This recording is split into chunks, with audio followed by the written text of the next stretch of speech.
It's time to focus on seniors with Helping Seniors TV. The television show designed to make you aware of senior issues and needs, as well as to acquaint you with the resources available to help you age in place and with dignity. Now, here's your host, Joe Steckler. I'm Joe Steckler, and welcome to Helping Seniors, the television arm of Helping Seniors of Brevard County. Our show is designed to provide you with information on how to develop your own aging and care plans. Our topic today is Elder Mediation, and joining me is Brooke Goldfarb, President of Peaceful Beach Mediation and Collaboration Incorporated. And I want to stay focused on the camera just for a second because I want you to pay particular attention today because, especially you seniors, this is something new that you've not heard about before. So I advise all of you and highly recommend that you really pay attention to what my panelist has to say. Welcome, Brooke. Thank you, Joe. Great to be here. It's good to have you here. And as I pointedly told our viewing audience, I think that the subject and what you do is extremely important, especially as we are an aging country. We are. Yes, it's important. So what is Peaceful Beach Mediation? Well, thank you for asking, Joe. I started Peaceful Beach Mediation about 8 years ago. And I'm a lawyer who wants to keep people out of the court system, especially when it comes to families, because families need to be able to communicate with each other. So starting out with Peaceful Beach Mediation, my focus has been on divorcing couples so that they can have a kinder, gentler divorce that focuses on the family and just getting them on with their life as quickly and painlessly and cost effectively as possible. So recently, I extended my family mediation practice to adult children and their parents. Because as you know, when people are going through a divorce, they have maybe 20 or 25 years of baggage that they have to deal with. Well, when you're dealing in elder mediation, you have adult children who perhaps have 60 or 65 years of baggage from having grown up together with Mom Liked You Best. And so this is an opportunity to work with aging individuals and their families to come up with a plan for their future. And the first thing that comes to my mind, Brooke, is the fact that you must deal with a number of divorces involving second and third marriages. That will happen because a second and third marriage is even more likely to end in divorce than the first one. Yes. Statistically speaking. Mm-hmm. I know. What is it, 50% now? 50% of all marriages end in divorce? That's about it. It's about 50%, just under. Mm-hmm. Yeah. Why did you start Peaceful Beach? Why did you do this? What gave you the idea to do this? It's different. Well, I guess I'm just a peacemaker at heart. When I went to Harvard Law School, I'm a local girl. I grew up here in Melbourne, but I went off and I wanted to create world peace in the world. And I know that seems kind of pie in the sky, but what I'm able to do with Peaceful Beach Mediation is to break it down on a family level and create peace one family at a time. And that's the most important place. Oftentimes, litigation destroys families. No one ever came out of a trial and said, gee, now I have a better relationship with the father of my children, or in the case of, fighting over one's parents, no one ever came out of court saying, gee, now I have a better relationship with my brother or my sister because we fought in court over what to do about mom or dad.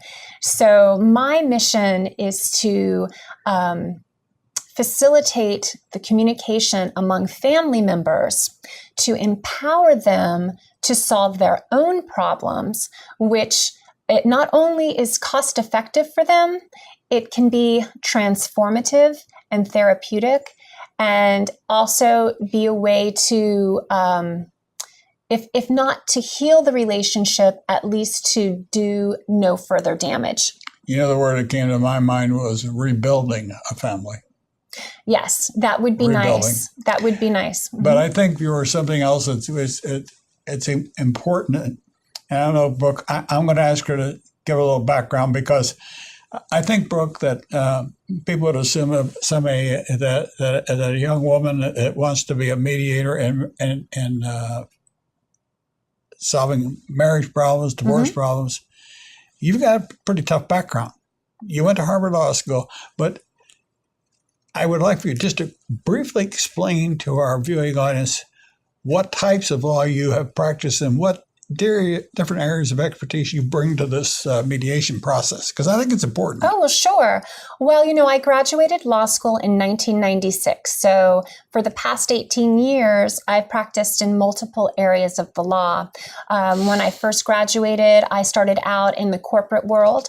I was a lawyer at a large corporate law firm in Miami and also in Washington, D.C., where we did international transactions, mergers and acquisitions, stock purchases, and IPOs. I also did some immigration work. When I moved back to Brevard County in 2004, I just wanted to help people with whatever problems they might have. So that practice became your traditional divorce litigation, criminal defense issues, real estate litigation, landlord-tenant issues, just any kind of problem that a hometown lawyer would help you with. And I saw in my work that people often weren't happy when they were fighting. And actually, over 95% of all cases, I don't know if you know this, but 95% of all cases, whether they be criminal, family, civil litigation, real estate cases, they do end up resolving outside of court without going to trial. I've heard that, but I didn't know I have heard this. Right. So most times people just want to have their problems solved with as little stress as possible. They want to be treated fairly. They want to have their story told, and they want to get on with their lives with as little brain damage and financial ruin as possible. So I find that the best way to help people do that is to help them communicate outside of the traditional litigation model. So, for example, in a divorce case, the husband and wife will come to me jointly. I am not their lawyer, but I'm guiding them through the process and creating a space so that they can discuss their issues. I am brainstorming with them. I'm making them aware of their resources and what's out there to help them with our what I call our transition team. And so with a family with adult children and their parents, I'm creating a space for the brothers and the sisters and maybe their spouses and the mother or father, or maybe it's both parents. Maybe there are other people involved. Maybe you already have a guardian assigned. Whoever the stakeholders are, we can sit down together and have a discussion and conduct shared family decision making so that we can come up with a plan that the elder is fully a part of, so they maintain their dignity and come up with a solution for how they're going to age. Okay. What do you find the most intimidating or most difficult part of the mediation process to do as you open this thought process up? What's the biggest challenge you have in getting people to come to the table and doing what you're talking about? Well, the biggest challenge is to keep people focused on what they want to accomplish, help them stay focused on the future and the problem to be solved, and keep them you can only let them go so far as to blame and talk about, who did me wrong, or mom always liked you best, or there was that time that, dad, I got in trouble, but you were really the one that did it. It's important to help people stay in the present. And although we honor and acknowledge what might have gone in the past doesn't define the future, right? Yeah. So it's helpful to remind people, to validate their feelings, but also keep them focused on how it will be more productive for their conversation to either set it aside or be open to discussion. But it's important to know that those issues are there. We just want to keep people from dwelling on them because we don't want it to keep them stuck. What other types of professional people do you involve with you in this process? Well, in a mediation process, first of all, it's confidential among the family members or whoever the family has agreed to include. So if the family members want their lawyers present, that's perfectly fine. Also, sometimes, a lot of these cases, there's not a court case that's existing. There's the kind of mediation. They're trying to get to him before he gets to court. Right. So there might not be lawyers involved. But what I do want to do is brainstorm, depending on whatever the issue is it that we can't decide if mom should stay in her home or go into an assisted living facility, or should one of the siblings take the role of caretaker, and then should the other siblings contribute to paying for these services.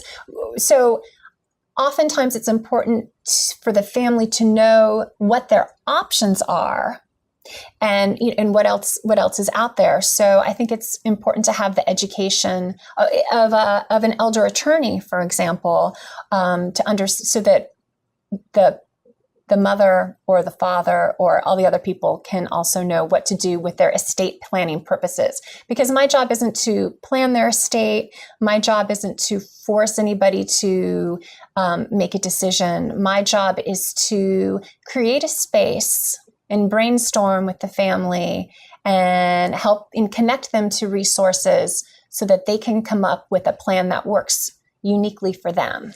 I think somebody just reached up and turned on a light? It turned on a light. All right. I'm starting. Help me understand. Yeah. We're talking here, in some cases, we may be talking divorce. Mm-hmm. We may be talking family placement in an assisted living or nursing facility. We're talking about alternate lifestyles. Right. We're talking a whole range of things that affect elders. And you're concentrating on all these, this is not just divorce. No. Okay, now explain to our viewers what you're doing. I'm serious. There are so many issues that elders face. I mean, maybe should I still be driving? If I'm not still driving, how am I going to get from point A to point B? Right? Yeah. How should I live? Who's going to take care of me? How should I plan for my future? Ideally, we have the elder participating in this discussion with their adult children. Sometimes it's left to after the parent has passed, and then you have the kids fighting, or the adult children fighting over what was left unclear. Maybe one classic example is the pie plate. Who gets mom's pie plate? So how do we facilitate this communication and bring peace to the family with these issues? But I'm seeing, based on my own knowledge of estate planning, financial planning, elder planning, Medicaid planning, Medicare planning. There's so many darn things that seniors have to think about. I can see where mediation could play an entirely different,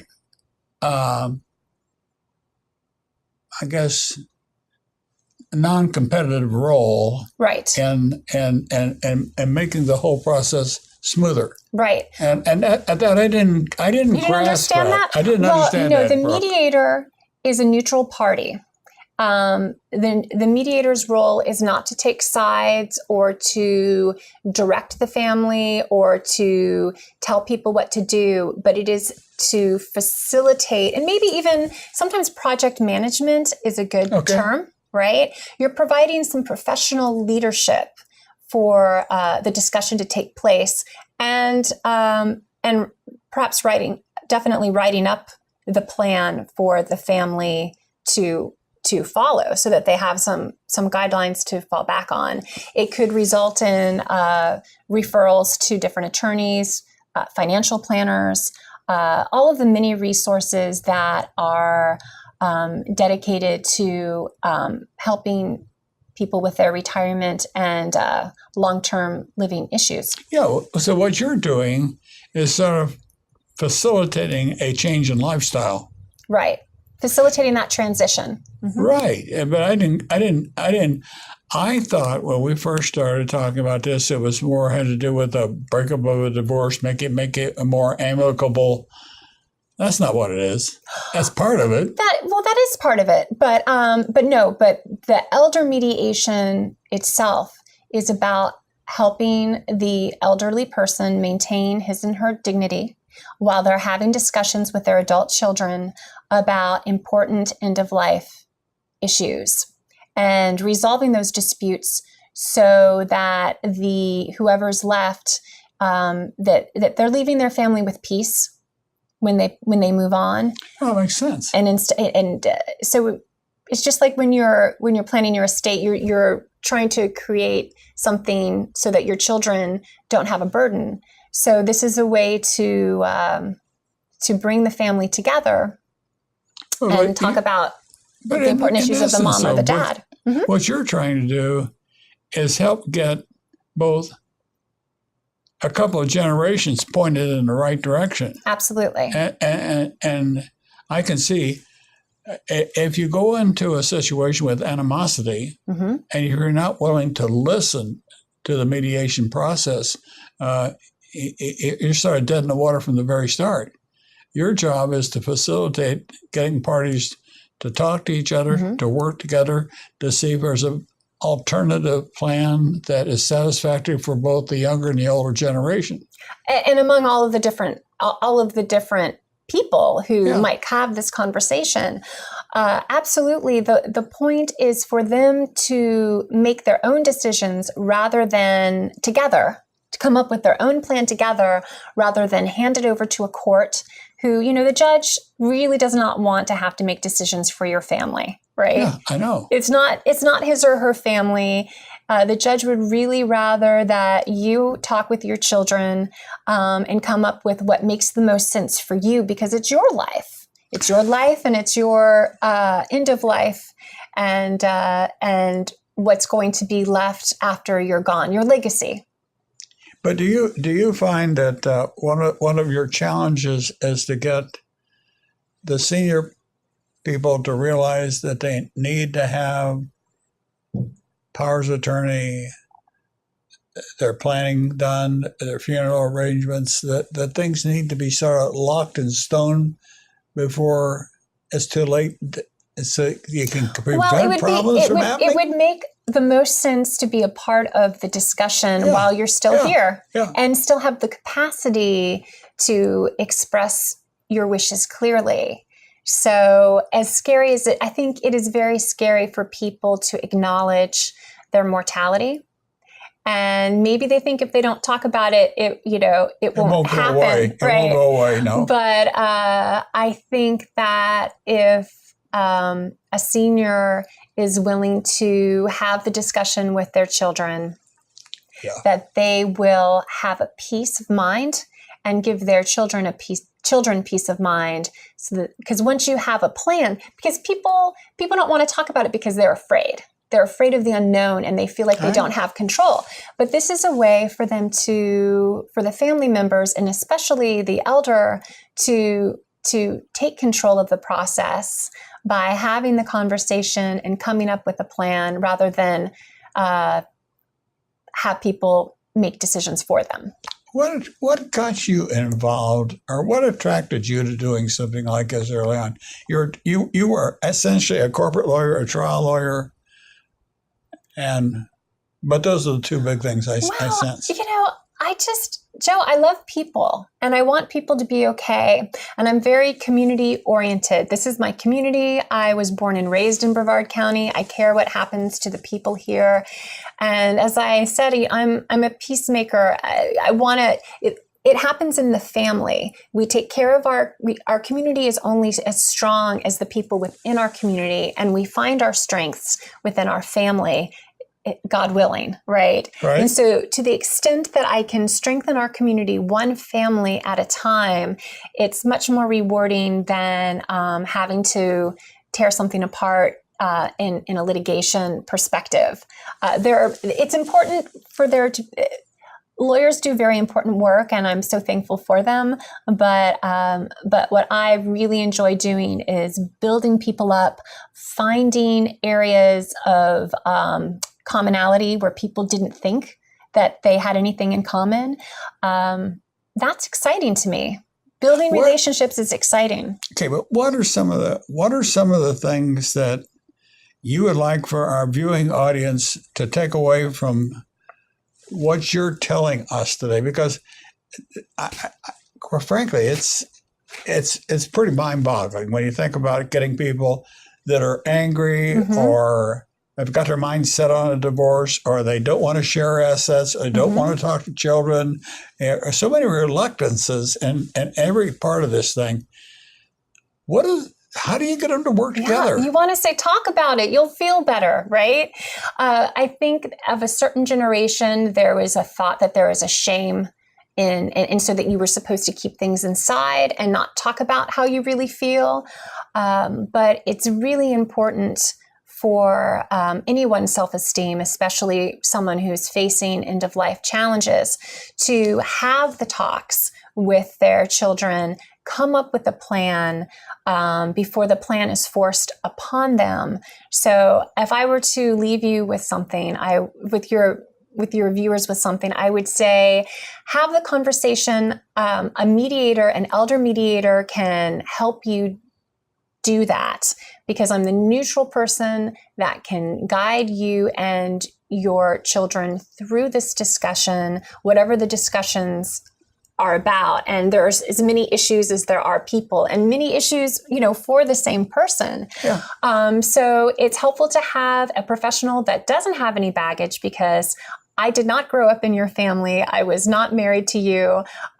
Things that you cannot see because of anger and resentment and past hurts, I am able to see, because I am a friendly outsider who just wants to help you, empower you to have the discussions that you'll be glad that you had once you had them, and write it up for you, memorialize it for you, so that you can, hopefully heal your family, but at the very least not destroy it by allowing it to get to court and be fought over there.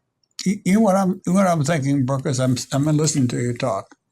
I'm thinking that this is kind of like an uncharted water that needs to be explored more, that we have really truly failed to do in the practice of law and the other practices. I'm thinking in terms of church counselors and I'm thinking there's a certain kind of social worker that does this type of thing.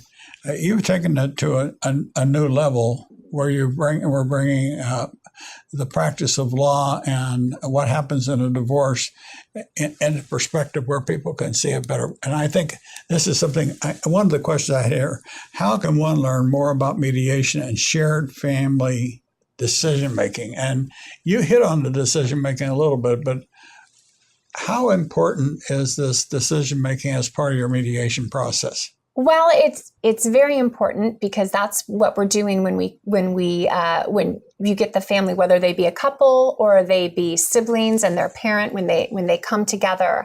I have a website at peacefulbeachmediation.com, and I share some information about a little more about what elder mediation is and what shared family decision making is.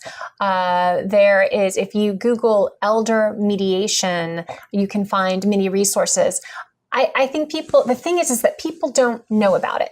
People don't know or haven't thought that it makes sense to talk about these issues and get a plan in place before it becomes a crisis, right? I don't think people, I don't think people have understood the significance of what it is that you're trying to inform them about program. Right. And it's the same thing with our radio and TV shows. You can have the best resources in the world for doing something, viewer, but if you don't know about them, what good are they? We have to educate people. We have to educate people. And I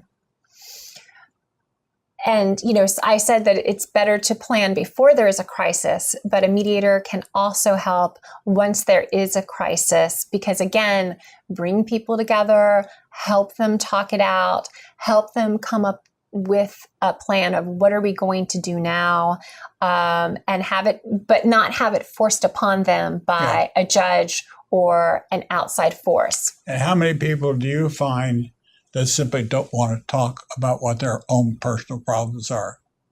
Well, I don't know. Well, my generation we always like to talk about our problems, but it's different. But I think in probably my parents' or grandparents' generation, it was less. It was harder. It was less acceptable. I think you were supposed to stay quiet and keep your chin up. Give us that website real quick. peacefulbeachmediation.com. Thank you, Brooke. Thanks, and Joe. Thank you, viewer, for watching. This is Joe Steckler. I am broadcasting from radio station WMEL 1300 AM, where you can hear our Helping Seniors program on the radio every Thursday at 1 p.m. The work we do at Helping Seniors is important, but we can't do it alone. That is why our media sponsors, such as AM 1300 WMEL here in Brevard County, are so important. I'd also like to thank other media partners as Senior Scene magazine, where you'll see our Helping Seniors newsletter as a center pullout feature in each month's edition. You'll also see an article each month in Hometown News, a weekly local paper. And I'd also like to thank our many area sponsors, businesses and medical providers who support the mission of helping seniors, that help us carry the cost of both our outbound information programs such as this, as well as our inbound information efforts by calling our senior information line at 321-473-7770. There, they will get help and direction that could be helpful for their specific situation or circumstances through information, education, and access to resources. Lastly, I'd like to thank all viewers, listeners, and readers who take an action step and help as individuals to support the mission of helping seniors. It's quite easy, actually, to join them.